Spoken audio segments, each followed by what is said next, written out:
tarde. E aí, como é que vocês estão, gente? Eu dormi bem, graças a Deus. Mas eu levantei com uma dor de dentes. Estão vendo meu rosto? Está super inchado.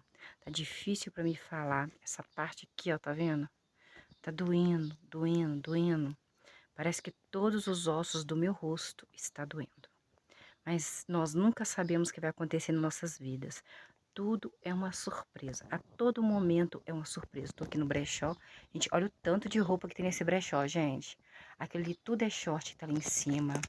Ó, aqui, ó, tudo é short, tá vendo? Aonde fica aqui, ó, tudo short. Aqui, gente, é tudo roupa de frio com short que a pessoa pegou e não colocou no lugar. Aqui são roupas grandes. Aqui atrás são blusas e camisas. Ó, muita roupa, tem muita roupa. Eu sempre comprando cada vez mais. E abriu tanto brechó aqui, tanto bazar, gente, que é assim, assim, não tô vendendo como antes, né? Não, porque vai abrindo tanta demanda que você não tem da igreja, tem de alguns lugares, tem as pessoas abrem nas suas casas, ganham roupas. Eu não, eu compro todas, né? Vamos vendo, né, gente? Vamos ver o que Deus faz para nós aí, porque tudo é permissão de Deus. Graças a Deus, já que eu tenho pelo menos um barraquinho para esconder do sol e da chuva. Então, assim, eu não tenho muito, não tenho ambição, não tenho vontade de viajar, não tenho vontade de ir para um hotel chique, não tenho vontade de viajar para casa de ninguém, não tenho vontade de ter uma roupa, sei lá, de marca, que aqui eu tenho várias. Não tenho vontade de ter um carro top de linha, não tenho. Não tenho vontade de ir no salão de beleza, arrumar meu cabelo, nem minha mãe. Meu cabelo é assim mesmo, ó. Né, ele é comprido, mas só que eu deixo ele aqui, sabe? Tem hora que eu penso em cortar, tem hora que eu falo, ah, não vou cortar, não, vou deixar porque eu tenho um rosto tão redondo. Que é isso, gente? Olha, tá doendo meu dente, deu isso aqui, ó, no meu rosto, ó. Coisa estranha. E eu tenho o cabelo bem comprido, assim, ó. Comprido, ele é liso desse jeito mesmo. A unha quem faz sou eu quando faz. E vamos indo, né, gente? Agora meu rosto, ó, tá tão inchado. Até falar, para ela falar tá difícil, mas eu falei, não, eu vou. Eu orei hoje, eu conversei muito com Deus. Aconteceu uma coisa muito chata comigo de manhã, sabe? Que eu não gostei, que Deus sabe que eu não gostei. Eu conversei muito com Deus a respeito disso, coisas que os outros fazem com a gente, que não pede permissão para fazer, que vem assim, sabe? E que nós não queremos fazer. E eu oro muito para Deus, sabe? Para colocar essa pessoa no lugar dela. Porque eu não quero na justiça, eu não quero na polícia, eu não quero em lugar nenhum, eu não quero arrumar confusão com ninguém. Então, assim, eu fiquei, muito triste, porque tem pessoas que não respeitam você, não respeita, né? Não respeita você, vai passando por cima de tudo. Então, assim, você evita briga, você evita confusão, ainda mais no seu comércio. Mas é triste, tá? Eu tô colocando nas mãos de Deus. Eu espero que Deus faça algo com essa pessoa, para essa pessoa parar com isso. Então, vamos ler aqui 2 Samuel. Se você tá deprimido, se você tá dodói, se você tá dodói igual eu tô dodói aqui, gente, olha. Eu não sei o que que é isso, olha. Isso aqui, ó, parece uma mancha, né? Uma mancha vermelha. Depois eu vou dar uma olhada. É, se você tá dodói, se você tá deprimido, se você não tá com vontade de sair da cama, se alguém falou alguma coisa pra você que você não gostou, se alguém disse algo pra você que deixou você triste, chorar faz parte da vida. Às vezes chorar faz bem pra você, assim, colocar para fora suas dores, conversar com alguém também para colocar suas dores para fora, orar no teu quarto em secreto, que em secreto teu Pai te recompensará, orar a Deus ali, fecha a porta do seu quarto, conversa com Deus, Ele é seu melhor amigo, Ele é sua família, ele é tudo, Ele é tudo. Ele é nosso melhor amigo, Ele é nossa família, Ele é nosso tudo, gente. Não existe algo, tudo, e como Deus é. Então, assim, se você está sentindo alguma coisa, ore a Ele, converse com Ele, coloca nas mãos dEle, vai demorar. Pode ser que demore, mas Ele vai fazer. Eu era muito ansiosa, eu queria tudo muito na hora. Do jeito que tá o brechó aqui, gente, todo dia abrindo e vendo as vendas caindo do jeito que tá caindo. Eu, assim, tinha época que eu ficava muito triste, muito triste. Hoje em dia, Deus está me ensinando tanto, transformando tanto meu coração. O Espírito Santo de Deus, assim, por mais que eu seja pecadora, eu peço perdão. Assim que eu peco, eu vejo que eu pequei, eu falo, Senhor, perdão. O Senhor estava vendo aquilo ali, que vergonha. Olha o que eu fiz, olha o que eu pensei, olha o que eu sonhei, Senhor, me perdoa. Eu tô assim, procurando, sabe? Eu estou procurando fazer as coisas certas. Não é, não é. Eu falei com Deus hoje de manhã. Não é difícil, gente. Não é difícil. Se você manter nos 10 mandamentos, não é difícil. Só que quando você vê, você já está indo. Quando você percebe, você já foi. E quando você percebe, você já está pedindo perdão. Então, assim, se você está em cima de uma cama, se você não está com vontade de levantar, levanta, eu estou aqui torcendo por você, levante-se sim, vai lavar um banheiro, eu fiz um biscoitinho hoje, eu não estava com vontade de levantar da cama, eu tenho minha mãe para cuidar com Alzheimer, você sabe disso, não estava com vontade de fazer vídeo para o YouTube, porque eu tenho 2 YouTubers, um que eu leio a Bíblia, que é essa com vocês aqui, para a gente estudar de mais de Deus, e um outro que eu faço receitas, faço faxina, e aí eu falo, poxa, não vou. Só que esse daqui eu não vou parar não, porque é um propósito de Deus para mim mesma, para mim aprender mais de Deus, para me mudar como ser humano, para mim me tornar um ser humano melhor para Deus, não para outro ser humano, também para outro ser humano, mas para Deus principalmente, para Deus principalmente.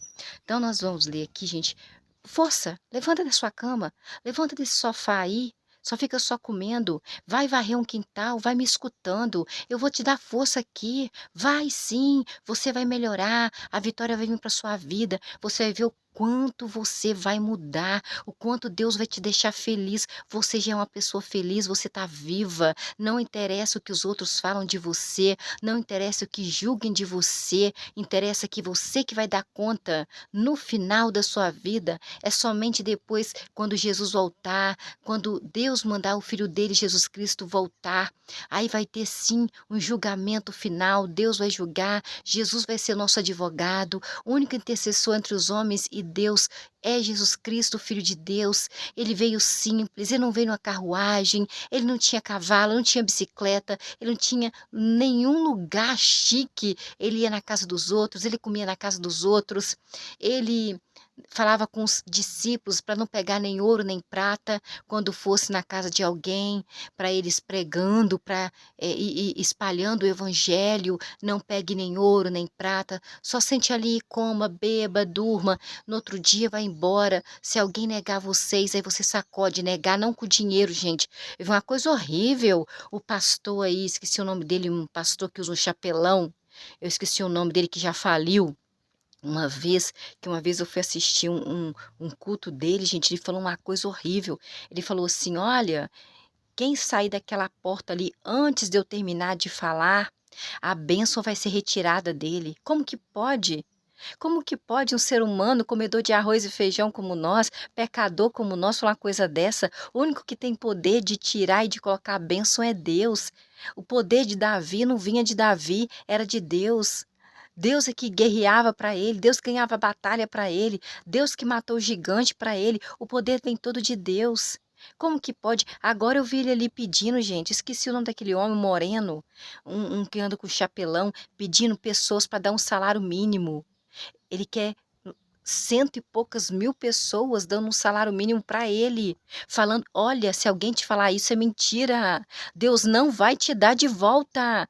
Deus vai te dar de volta se você andar nos mandamentos dele, mas não é para você dar um salário, não. Ele já faliu uma vez, já teve várias fazendas, vários imóveis, deixou de pagar pastores. Gente, isso daí é lobo com pele de cordeiro, pelo amor de Deus, pele de ovelha. Cuidado, pessoa que te pedir dinheiro assim, é mentira, gente. Deus não pede isso, não.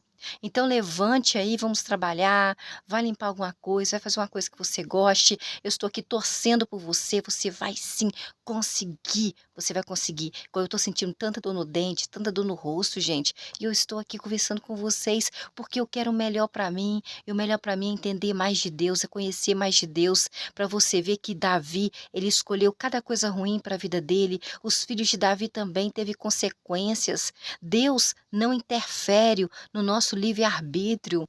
Deus deixa a gente fazer o que a gente quiser. Deus deixa a gente fazer o que a gente quiser. Ele não interfere, mas tem uma consequência. Olha para você ver esse pastor pedindo para a pessoa dar um salário mínimo para ele. Não sei quantas milhares de pessoas dão um salário mínimo para ele, para a igreja, falando que é para Deus. Deus tem que abater um homem desse. Deus tem que, sabe, da primeira vez que ele faliu, Deus já mostrou, meu filho. Você pode ter a fortuna que for que você pegou das minhas ovelhas, mas esse dinheiro não vai ficar na sua mão. E agora ele quer enriquecer novamente com o dinheiro das ovelhas do Senhor Jeová, Javé, Deus Exércitos, Pai de Jesus. É incrível ser, como que pode ter tanto falso profeta? Você vê a árvore pelo fruto, gente. Pediu dinheiro demais para você? Pediu dinheiro? Não, Jesus não pedia dinheiro. Jesus pediu um copo de água, Jesus pediu um prato de comida. Jesus não pedia nem roupa, nem sandália, mandava descalço, falava para os discípulos não pegar nada, nem de presente. Jesus sentava na montanha para conversar com as pessoas, para falar a palavra de Deus, para ensinar. Então agora, o quê? Vocês querem andar de carruagem, querem andar aí de avião, de helicóptero. Jesus não ensinou isso para ninguém não, gente. Isso é mentira. Não acredita nisso não, pelo amor de Deus. Não acredita, Deus não é isso. Deus não é isso. E nós estamos estudando aqui para nós não ficarmos aí perdidos à mercê de pessoas que pregam e que não mandam você abrir a Bíblia, que ficam gritando, ficam aí pulando, mas não manda você abrir a Bíblia para você verificar se é verdade o que ele está falando. Então, assim, cuidado, gente, com falsos, os falsos profetas, eles fazem isso. Olha o camarada, esse camarada, tô falando, é um moreno de um chapelão, eu esqueci o nome dele. Ele, ele já foi até pastor na Igreja Universal do Edir Macedo. Ele é um moreno, usa um chapelão, ele pede muito dinheiro para as pessoas. Gente, Deus não quer isso não, pelo amor de Deus. Tem muita gente aí que joga a culpa em Deus, que é a culpa do ser humano. E a culpa é nossa de acreditar numa coisa dessa. A culpa é nossa de acreditar em falsos profetas, tá bom? Ore em teu pai em secreto, que em secreto teu pai te recompensará. Está escrito na Bíblia. Ele não manda você procurar pastor para orar, não. Ele manda você orar para Deus, Pai de Jesus, e no final você vai falar assim, em nome de Jesus, porque Jesus é o único intercessor entre nós e os homens. Nós vamos aqui, 2 Samuel, você viu aí, gente? Como Davi, o rei Davi, perdeu o filho dele, Absalão. Quando você coloca uma pessoa para ser chefe de alguma coisa e aquela pessoa não está assim, não te escuta, ela acha que ela pode mandar até em você. Aí o que acontece? Essa pessoa foi lá, Joabe, e matou o filho dele, Absalão. Matou o filho do rei Davi, ungido de Deus. E você acha que, Deus não fez nada, porque os Deus não interfere no livre-arbítrio de ninguém. Por isso que eu falo com vocês, 2 Samuel, capítulo 19, terminou assim, no versículo 43. No entanto, os homens de Israel responderam aos homens de Judá. O povo de Israel e de Judá, gente, era o mesmo sangue, tá? Da mesma família. Nós temos 10 partes no que se refere ao rei Davi, ungido de Deus. Portanto, temos mais direitos em relação a Davi do que vocês, israelitas. Só que todos eram do mesmo sangue, eram familiares. Então, por que vocês nos desprezam a nós, filhos de Davi? Não devíamos ter sido os primeiros a trazer o nosso rei de volta, o rei Davi? Mas as palavras dos homens de Judá prevaleceram sobre as palavras dos homens do povo de Israel. De Judá prevaleceu do rei Davi. Então vamos lá, né? Vocês viram aí que mataram Absalão, filho do rei Davi, ungido de Deus. Capítulo 20. Versículo 43, no entanto, os homens de Israel responderam aos homens de Judá: Nós, homens de Judá, temos 10 partes. 10 partes deve ser 10ª parte no que se refere ao rei Davi, ungido de Deus. Portanto, temos mais direitos em relação a Davi, rei de vocês, do que vocês mesmos. Então, por que vocês nos desprezam, hein? Vocês israelitas desprezam nós que somos o povo de Judá. Não devíamos ter sido o povo de Judá os primeiros a trazer o nosso rei Davi de volta? De volta para onde? Para Jerusalém. Mas as palavras dos homens de Judá prevaleceram sobre as palavras dos homens de Israel. Todos do mesmo sangue, gente. Aquela briga que a gente tem em família, sabe? Capítulo 20, versículo 1. Havia ali um agitador chamado Seba. Agitador, gente, será que é aquele povo que anda na rua agitando todo mundo, o povo todo? Vamos fazer isso, vamos fazer aquilo, não sei o quê. Esse agitador chamado Seba, ele era filho de um homem chamado Bicri. Bicri? Bicri. Um benjaminita. Benjaminita era descendente também do povo de Israel, do mesmo sangue, que é descendente de Benjamim, irmão de José do Egito. É tanto de pai como de mãe. Eram únicos irmãos que do mesmo pai e da mesma mãe.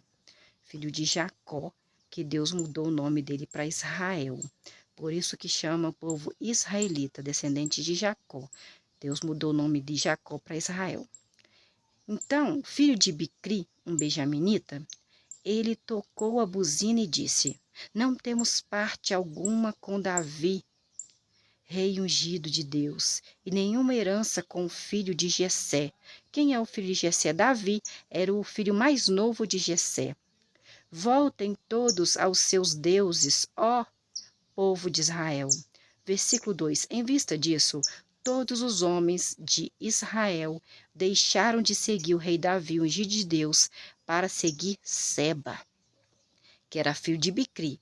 Mas os homens de Judá, desde o rio Jordão até a cidade de Jerusalém, permaneceram com seu rei Davi, ungido de Deus. Versículo 3.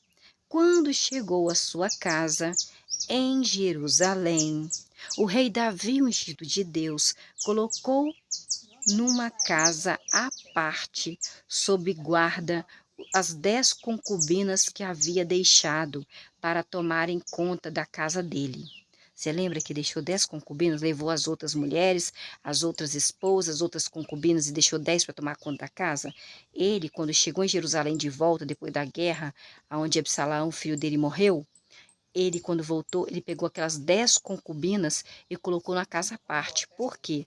Porque o Absalão, filho dele, fez intimidades com a esposa do pai deles, as concubinas, as 10. Versículo 3. Quando chegou à sua casa, em Jerusalém, o rei Davi, ungido de Deus, colocou numa casa à parte, numa casa assim, que não fica dentro da casa dele, sob guarda, tinha os guardas como se fossem os soldados, as 10 concubinas que havia deixado para tomarem conta da casa dele quando ele foi para a guerra. O rei Davi, ungido de Deus, lhes providenciou para as 10 concubinas alimento, mas não teve mais relações íntimas com essas 10 concubinas. Essas 10 concubinas continuaram confinadas até o dia da morte delas, porque elas tiveram intimidade com o filho dele, Absalão. Porque elas quiseram? Não, porque o Absalão quis. Vivendo como viúvas, embora tivessem aí do marido, que era o rei Davi, ungido de Deus. Ele não mais colocou a mão nelas, nenhum homem colocou a mão nelas. Elas ficaram naquela casa ali como viúvas até morrerem. Versículo 4. O rei Davi, ungido de Deus, disse então a um homem chamado Amassã: Amassã, convoque os homens de Judá e apresente-se aqui com eles dentro de 3 dias, por favor. Versículo 5. Portanto, Amassã foi convocar os homens de Judá, mas não voltou no prazo que havia sido estabelecido pelo rei para Amassá voltar, em 3 dias. Versículo 6. Então o rei Davi, ungido de Deus, disse a Abissai: olha, Abissai, Seba, que é filho de Bicri, talvez nos prejudique, hein? Mais do que Absalão, meu filho, ungido de Deus, meu filho, filho do rei Davi, ungido de Deus. Absalão morreu. Então, eu tô achando que Seba, filho de Bicri, vai nos prejudicar mais do que Absalão nos prejudicou. Pegue os meus servos e vai, Abissai, atrás dele, de Seba, para que Seba não encontre cidades fortificadas e escape de nós. Versículo 7. Assim os homens de Joabe, os queretitas, os peletitas e todos os homens valentes saíram da cidade de Jerusalém com Abissai, com Joabe, e foram atrás de Seba, que era filho de Bicri. Versículo 8. Quando chegaram perto da pedra grande, no lugar chamado Gibeão, Amassá, que foi lá pegar o povo de Judá para conversar com o rei Davi, o juiz de Deus, veio ao encontro de Joabe e Abissai. Joabe estava usando um traje militar e tinha Joabe uma espada na bainha presa na cintura dele. Quando Joabe se aproximou de Amassá, a espada que estava na bainha, na cintura de Joabe, caiu. Versículo 9. Joabe disse a Amassá: Amassá, tudo bem com você, meu irmão? Sabe aquela coisa assim, uma coisa meio que assim, de falsidade? Então, aquela pessoa que chega perto de você e fala assim, no versículo 9, tudo bem com você, meu irmão? Então, com a mão direita, Joabe segurou a barba de Amassá, como se fosse beijar Amassá. Quantas pessoas nos traem com um beijo? Versículo 10. Amassá não se preveniu contra a espada na mão de Joabe. Joabe matou Absalão e agora vai matar Amassá também. De modo que Joabe golpeou Amassá no abdômen, na barriga, derramando seus intestinos no chão. Amassá não precisou fazer isso de novo. Uma vez foi suficiente. Joabe não precisou fazer isso de novo, porque uma vez foi suficiente para, infelizmente, Amassá nunca mais voltar em vida aqui na terra. Então Joabe e seu irmão Abissai foram atrás de Seba, que era filho de Bicri. Versículo 1. Um dos jovens que estavam com Joabe ficou ao lado do corpo de Amassá e dizia: Quem está do lado de Joabe e apoia o rei Davi, ungido de Deus, que siga a Joabe. Versículo 12. Enquanto isso, Amassá se revolvia no sangue no meio da estrada. Quando o homem viu que todos estavam parando ali, removeu o corpo de Amassá da estrada para o campo. Então jogou um manto sobre o corpo de Amassá, pois viu que todos os homens que se aproximavam do corpo de Amassá paravam para olhar. Como hoje todo mundo para olhar e filmar, né, gente? Jogar nas redes sociais. Versículo 13. Depois que o corpo de Amassá foi retirado da estrada, todos os homens seguiram Joabe, aquele que matou Absalão e agora matou Amassá, na perseguição a Seba, que era filho de Bicri. Versículo 14. Seba passou por todas as tribos de Israel e foi a Abel, lá de Bet-Macá. Os bicritas se reuniram e o seguiram para dentro da cidade. Versículo 15. Joabe e seus homens vieram e o cercaram em Abel de Bet-Macã. Eles levantaram contra a cidade uma rampa de ataque, visto que ela ficava dentro de uma fortificação. E todos os homens que estavam com Joabe cavaram por baixo da muralha para derrubar a muralha. Versículo 16. Então uma mulher sábia gritou da cidade: Escutem, escutem, homens, escutem! Versículo 16. Então uma mulher sábia gritou da cidade: Escutem, homens, escutem. Por favor, digam a Joabe que venha até aqui para que eu fale com ele. Uma mulher, hein? Versículo 16, 2 Samuel, capítulo 20. Versículo 17. Quando Joabe se aproximou, a mulher perguntou a Joabe: Você é Joabe? Você é Joabe? Joabe respondeu: Sou sim, sou Joabe. A mulher disse: Escute as palavras da sua serva. Joabe disse: Estou escutando, pode falar. Versículo 18. A mulher continuou: No passado, sempre se dizia: Peçam conselhos em Abel, e isso resolverá a questão. Versículo 19. Eu represento os pacíficos e fiéis de Israel. Você, Joabe, está tentando destruir uma cidade que é como uma mãe, Israel. Por que você, Joabe, quer arruinar a herança de Jeová, de Javé, de Deus Exército, o Pai de Jesus, hein? Versículo 20. Joabe respondeu à mulher sábia: Eu, Joabe, jamais arruinaria e destruiria essa cidade. Versículo 21. A questão, disse a mulher sábia, não é essa, Joabe. Acontece que um homem chamado Seba, que é filho de Bicre, da região montanhosa de Efraim, se rebelou contra o rei Davi, ungido de Deus. Se vocês entregarem só esse homem, eu, uma mulher sábia, me retirarei da cidade. Ah, não, Joabe se retiraria da cidade. Ele queria matar o filho de Bicre, o Seba, que ele disse que se rebelou contra o rei Davi, ungido de Deus. A mulher sábia disse então a Joabe: A cabeça de Seba será jogada para você, Joabe, por cima da muralha, mas não destrua a cidade.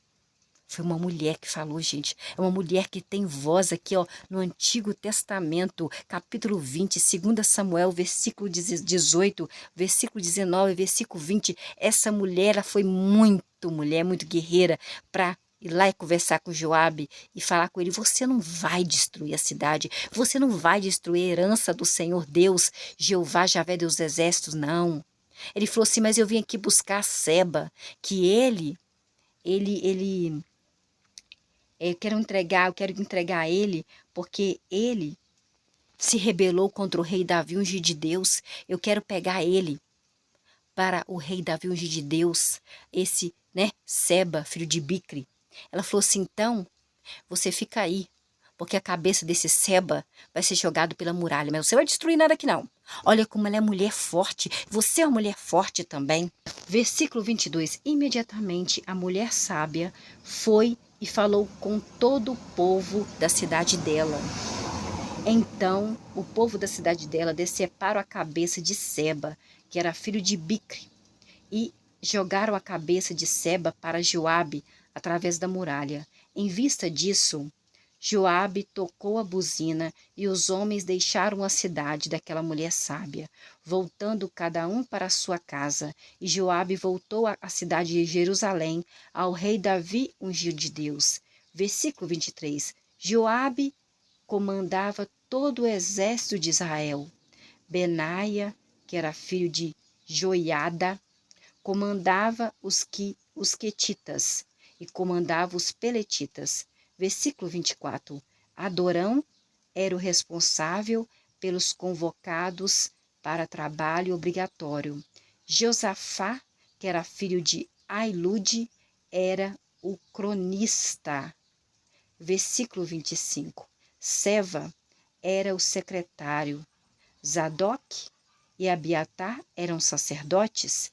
Versículo 26. E Ira, o jairita, também se tornou um dos ministros principais do rei Davi, ungido de Deus. Então, existia ministros, tinha que colocar, gente, cada um no seu quadrado, né?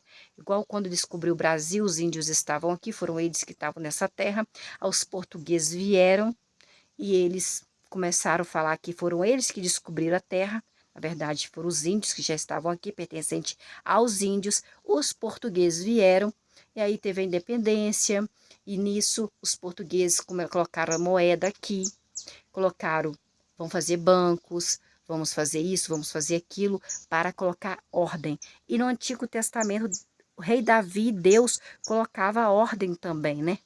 Quem é que ia ficar com a arca, quem ia cuidar da arca de Deus, quem podia pegar nela, quem não podia pegar, quem morria se pegasse nela, se olhasse para ela, quem que poderia ser o chefe do exército, quem poderia ser isso e aquilo.